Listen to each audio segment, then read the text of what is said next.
Today I'm here to talk about the top 10 science fiction books that I read this year that were published before 2024. This is to round out my backlist content for end of the year, and I'll be back in December to talk more about new releases. And I gotta say, in terms of older science fiction, this has been a fantastic year. I have hit so many popular books that I've been meaning to read, so many favorites. I ended up rereading quite a bit before preparing this list, so if you watched my mid-year content, you're gonna notice that some books have shifted around in their rankings, and I definitely have added new favorites that I read in the later half. All that being said, let's get started.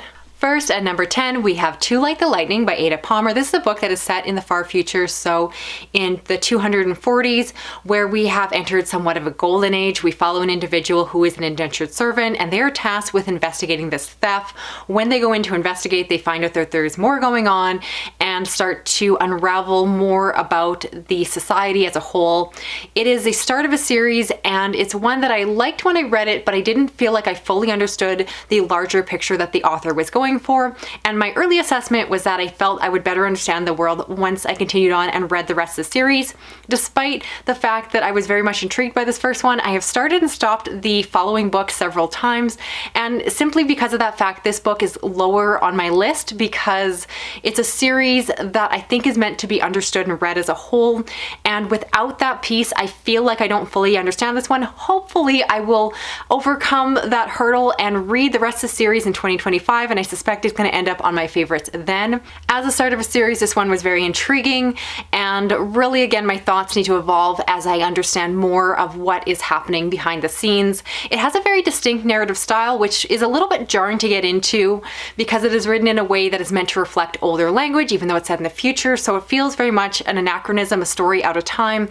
It's one that I really think I'm going to love, but I need to go back to the beginning, start it all again, and see what the series is all about. So please give me the encouragement in the comments. I know a lot of you love this book and love this series, and I think that this book and the series deserves to be a lot higher up on this list if I were to redo it in the future. Then at number 9, we have The Dying Earth by Jack Vance. This is a collection of short stories that have been collected together in the form of a novel. It is set in a far-flung future where we have a regressed society. This is typically described as sci-fantasy because while it has elements of science fiction with that futuristic setting, it has, again, the appearance of being something that you would expect to be historical. It also has magical elements to it with wizard characters, and it's all woven in. I've come to really enjoy these regressed society stories. It gave me reminiscent thoughts of the Book of the New Sun, a series that I really enjoy. And while I didn't love this one quite as much, I definitely appreciated it. It's one that I think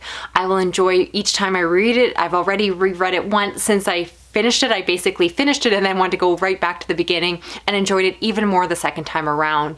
I think that it is a small, easy series. I tend to prefer a more traditional narrative format where there's one cohesive story, but I thought that the short stories within this one were well sewn together in a way that made for a very satisfying read. Again, it's a short read, but one that really left an impact, left me thinking about it after I finished it, and if I'm honest, I'm tempted to read it all again. Then at number 8, we have The Souls in the Machine by Sean McMillan, and this is a story that is set in a far future where we follow a society that traditional technology has broken down. They have regressed. In order to run their world and power their society, they found a way to use human energy instead. So there are individuals within the society that are forced to be batteries. And I absolutely adore the premise. It is so dark. It's something that I've seen before a few times, but quite frankly, I never get tired of it. I really enjoyed it. This is a case where while this is technically science fiction, a lot of the explanations on how this pseudo technology works feels very fantastical in nature. So if you're looking for something that is going to have hard science with deep, clear explanations of how it all works, keep in mind that this one definitely blurs the line between the fantastical and the science fiction of this future. And I really thought it was compelling. It's very character focused. It is long, and I really enjoyed just spending time in this world. It's not quite what you would expect even from that premise, but it's one that honestly you kind of have to try it for yourself. In my mind, it's quite underhyped. I haven't heard a lot of people talk about it. It's one that was recommended in the comments on a previous video by one of you, and I can't thank you enough because it's a book I never would have heard of absolutely love, and another one that I just can't stop thinking about. It's a fantastic premise and definitely a reread in the future for me. Then at number 7, we have Black Sun Rising by C.S. Friedman, as well as its 2 sequels that make up the Coldfire trilogy. This is a sci-fantasy book, and as I record this, I'm realizing that apparently this was the year that I went and did a deep dive into a lot of really classic or popular sci-fantasy stories. So I'm noticing a theme here. In this one, it is set in a future where humanity has colonized a planet, and we're following them in that future where individuals have formed the ability to have magical powers, so think of sorcerers and so forth, and they're fighting against the evil fae of this planet, so the indigenous life or aliens that existed there first, so perhaps we are the aliens.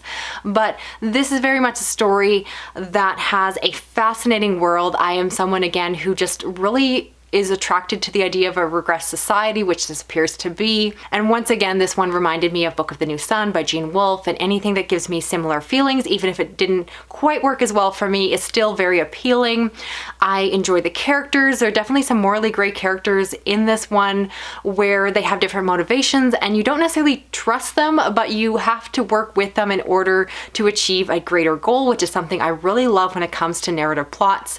Again, I'm hoping to do a series review at some point in the future, but I'm not prepared to do that today. So hopefully 2025, I will come back, reread the entire series, and give you a more in-depth thoughts about why you should read it, because you definitely should. Then at number 6, we have Electric Forest by Tanith Lee. This is a standalone fantasy novel that follows a woman who is disabled. She gets the opportunity to have her consciousness moved into an able person's body from the technology available to the scientist. He offers this in exchange for having her be involved in the espionage plot that he is involved with.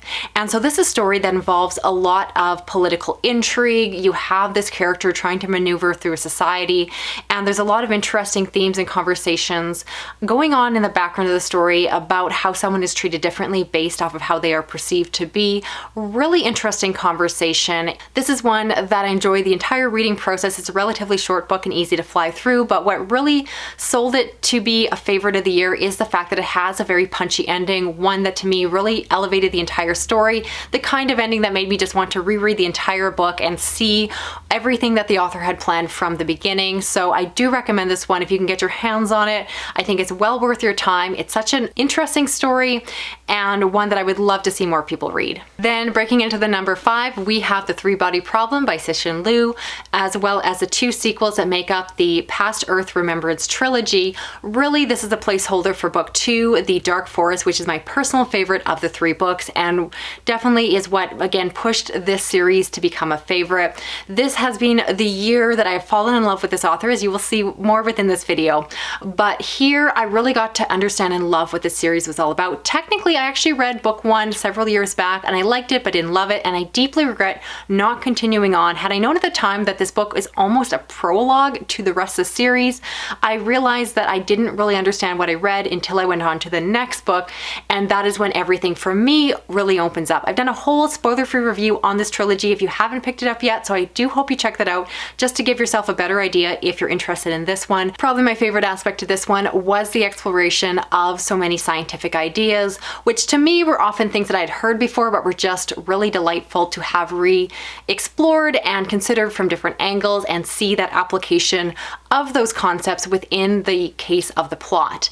And so I found this one and this whole series to be gripping. It has some thriller moments where you're at the edge of your seat. You get to see how humanity changes over time and getting to see that explored.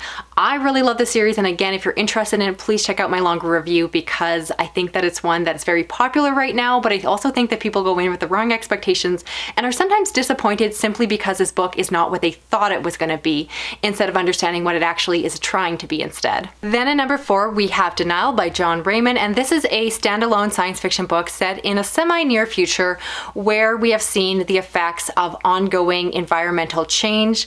And so this is not exactly a post-apocalyptic novel, but rather seeing things that are projected to happen in our somewhat near future, seeing them follow out into the events that are often predicted.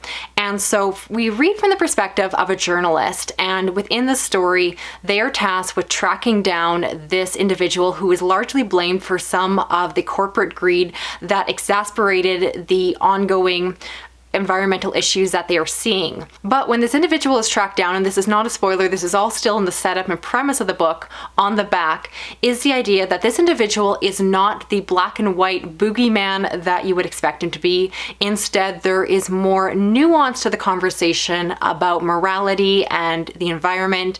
And what I love so much about this book in general is that I think it's a kind of environmental fiction that I would recommend to someone who is a bit leery of it. I often hear people say that it's too preachy and really don't want books that are going to push a certain agenda down their throat. And instead, I think that this one is more balanced. It kind of provides some interesting factual information, but does it in a way that is, again, a little bit more subtle, a little bit more morally gray, and lets the reader draw some conclusions as they're going along. So I personally think that it's more effective as a tool of conversation rather than something that is just going to go straight narrow for a really hard line. I think that this book is, again, something that people who would otherwise steer clear of this subgenre could definitely pick up and hopefully find something interesting in it. In general, I found the future world building to be interesting. You get these little nuggets of how society has changed, how we have made adjustments in terms of our culture, our transportation, things like that, that are moving towards more environmentally healthy practices. And it's just little tidbits in the background that are sprinkled in there, and again, in a way that felt very subtle, very quiet, but they're definitely there. Since originally reading it, I reread it and loved it even more, and I really do recommend it. Again, if you're someone who has been leery of the subgenre of environmental fiction, cli-fi as people sometimes call it, I think this is the one I would recommend picking up. It's short, it's sweet, and again, it's one that really left me thinking about it for a long time after. I think that there is some really great messaging in this book that is done in a way that is going to be a lot more palatable for those of you that are a little bit more leery of things that are just right in your face with really black and white messaging. Then at number 3, we have The Wandering Earth by Cixin Liu. This is a collection of short stories, and probably a huge surprise for me, at least, to have it in this video because of the fact that I am much more drawn to long fiction or even novellas over short stories. But this is one I picked up after reading and loving The Three-Body Problem and its sequels, and I'm so glad I did. The title story, The Wandering Earth, is such a compelling narrative. The idea that rather than moving humans to a new planet, we take our planet with it and move the planet itself as our sun is deteriorating.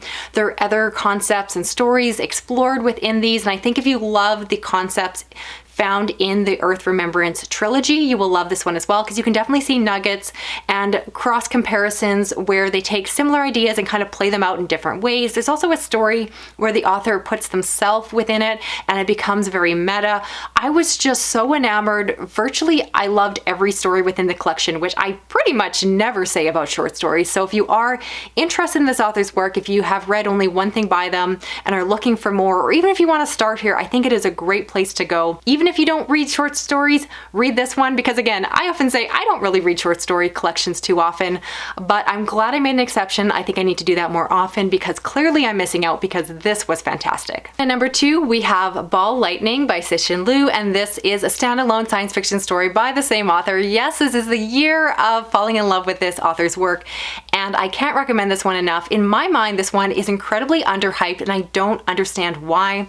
This is a science fiction story that starts out with this child having this experience, this horrific incident in their youth that propels them to go and study ball lightning. And so we follow them as they are coming of age, this loss of innocence, and then we follow them through their educational years as they are learning about this weather event and trying to learn more and how it ties in with their personal life and the grief that they hold from their past. And this is one that I love for so many reasons. I found it to be incredibly powerful, emotional. I've heard people complain that The Three-Body Problem and its sequels are not very character focused, or rather people who read it find that they couldn't find themselves attached to any of the characters. If that is you, if that's a problem that you found, highly recommend going to this one. In my mind, I was immediately empathetic to this young man and was very much obsessed with his own obsession of understanding this phenomenon. And I found myself Googling and searching more about ball lightning after finishing this and wanting to know everything that there is to know.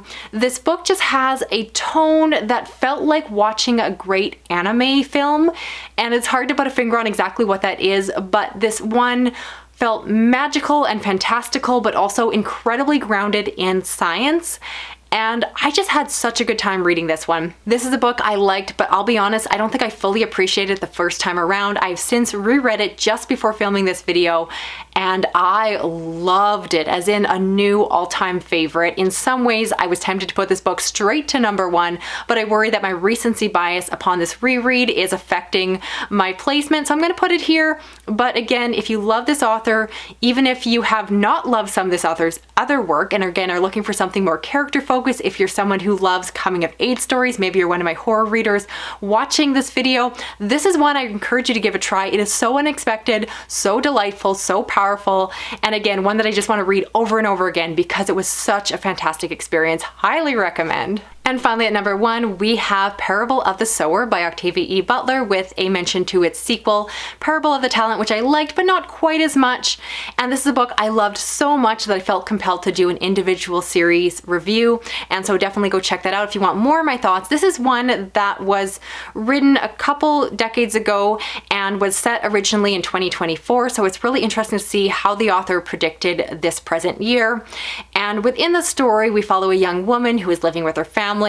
This is a story that is semi-post-apocalyptic, as we are dealing with serious climate events and also seeing a lot of health scares. There's also a dystopian component, particularly in the second book, as there is a lot of political upheaval. There is some really great commentary. It's a very powerful book. It's a very powerful series in general, that it's a shame we never got to see it to its conclusion, because you can see that the author was going towards something great, but quite frankly already got there. If you simply just read the first book and treat it as a standalone, you won't be left unsatisfied. It is such a gripping story, but a hard one to read. It definitely has those emotional gut punch moments, so be prepared.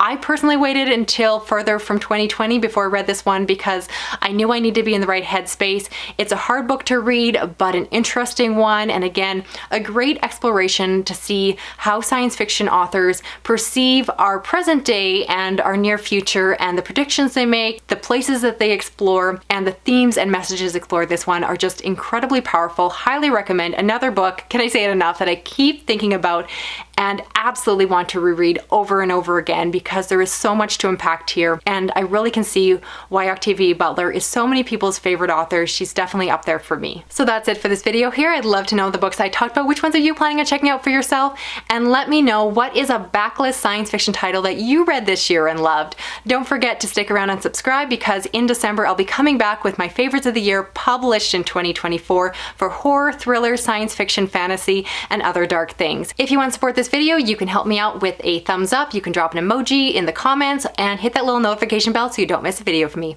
Thanks so much for watching. Talk to you again soon. Okay, bye-bye.